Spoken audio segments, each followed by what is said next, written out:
सौ सुरेखा रमेश पाटील, पंचायत समिती सदस्या किन्ही गणातून मी निवडून आले आहे। मी 15वा वित्त आयोग निधीविषयी बोलणार आहे। 22-23, 23-24, 24-25 आणि 25-26 या 4 वर्षाचा जो 15 वित्त आयोगातील जो पैसे आलेले आहेत, मला व्हिडिओ मॅडमने सांगितले की 7,26,00,000 रुपये आलेले आहेत। तो निधी जो त्यांनी वाटप केलेला आहे आम्हाला, ते ग्रुपवर आम्हाला आलेला आहे की माझ्यासाठी साधारण 40-42 लाख रुपये आलेले आहेत। खरं हा निधी आहे, हा जो आराखडा आहे तो मंजूर होऊन आलेला आराखडा आहे। म्हणजे आमची जी कामं म्हणजे 22पासून 26पर्यंत जी सुचवलेली कामं आहेत, त्या आमच्या क्षेत्रीय गटातून, आता माझा क्षेत्रीय गट की नाही, या गटातून जी कामं सुचवलेली आहेत ती कामं मंजूर आहेत। खरं तर ही कामं लगेच सुरू करायला पाहिजेत। आता माझ्या क्षेत्रीय गटासाठी 81 लाख रुपये मंजूर झालेले आहेत आणि मला त्यांनी आता 42 लाख रुपये मंजूर दिलेले आहेत, म्हणजे माझ्या वाटणीसाठी, माझ्या क्षेत्रीय गटासाठी। तर हे जे पैसे आहेत, हा निधी म्हणजे बदल करण्याचा जो अधिकार आहे, मी माझ्या क्षेत्रीय गटाची अध्यक्ष आहे, ह्याचा बदल करण्याचा अधिकार मला आहे।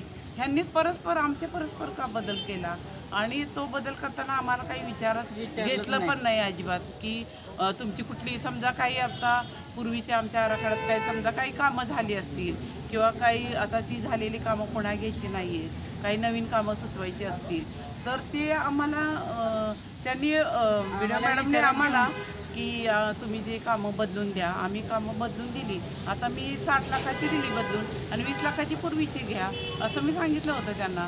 तर त्यांनी ते काही विचार आमचा घेतला नाही आहे ना। आम्हाला त्यांनी फक्त मला वाटतं 40 का 42 लाख रुपये मला दिलेले आहे।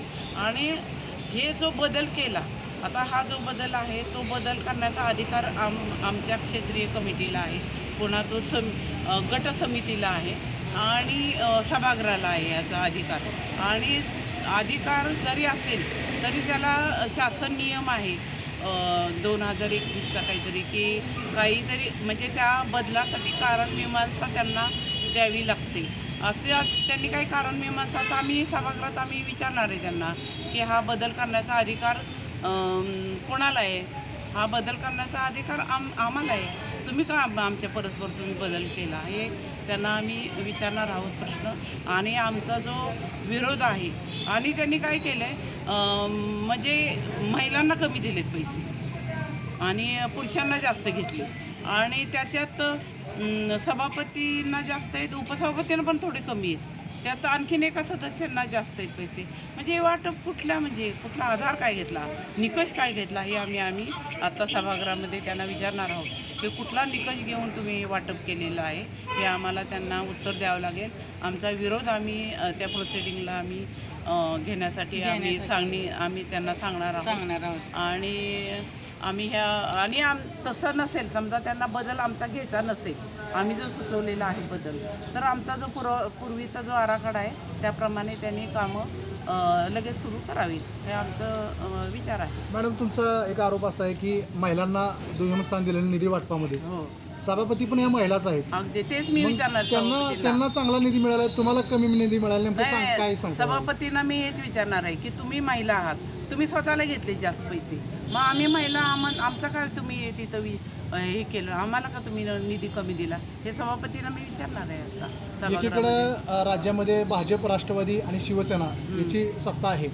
एका बाजूला तुमच्या अनिता बोटी ज्या भाजपच्या पंचायत समिती सदस्य वॉटर पेशन गणातील आहेत, आणि तुम्ही राष्ट्रवादीच्या किन्ही पंचायत समिती गणातून निवडून आले आहात। नाही, मी शिवसेना। तर तुमच्या बाबतीत असा अन्याय होतोय, हे म्हणजे कितपत योग्य वाटते ह्या गोष्टी? कारण सत्ता तुमची आहे, जिल्ह्यामध्ये बघितलं भाजप शिवसेनेची पकड आहे, अशा परिस्थितीत कोरेगाव पंचायत समितीमध्ये ही घटना होत आहे, नेमकं काय सांगायला बाबा, म्हणजे कितपत योग्य? हे योग्य नाहीच आहे। म्हणजे एक तर महिलांच्या बाबतीत त्यांनी जे केलेलं आहे ते अतिशय निंदनीय आहे। म्हणजे महिलांना त्यांनी दुय्यम स्थान दिले आणि सभापतींनी स्वतः लक्ष घालून महिलांच्या विषयी त्यांनी महिलांना निधी द्यायला पाहिजे होता। आणि वर जर आता आपण सांगताय की भाजप आणि शिवसेना आणि राष्ट्रवादीची सत्ता आहे आणि आम्हाला त्यांनी निधी कमी दिला आणि हा निधी पूर्वीचा निधी आहे, हा 22 ते 26चा निधी आहे. त्यावेळी मी सदस्य नव्हते, सभापती नव्हत्या, ह्या कोणीच नव्हतं. त्यावेळेच्या निधीवर ह्यांचा का हक्क जास्त आणि पुरुषांचा हक्क जास्त का? हे अतिशय चुकीचं आहे. पण एका बाजूला अनिता बोलटे यांनी पंचायत समिती सदस्य आहेत, त्यांनी तीव्र आंदोलनाचा इशारा दिला जर आम्हाला न्याय मिळाला नाही तर तुमची भूमिका काय असेल? माझी भूमी मी न्यायालयात जाणार, न्यायालयात मी दाद मागणार आहे ह्या गोष्टीचा. न्यायालयात जाऊन हे माझं ते त्यांना न्यायालयाला मी दाद मागणार. लोकांच्या न्यायालयात जाणार का? लोकांना तर सांगणारच, लोकांच्या न्यायालयात जाणार आणि जे कायदेशीर न्यायालय आहे आपलं त्या न्यायालयात पण जाणार. पत्रकारांना बसून न देण्याची परंपरा सुरू झाली मासिक मिटिंगला.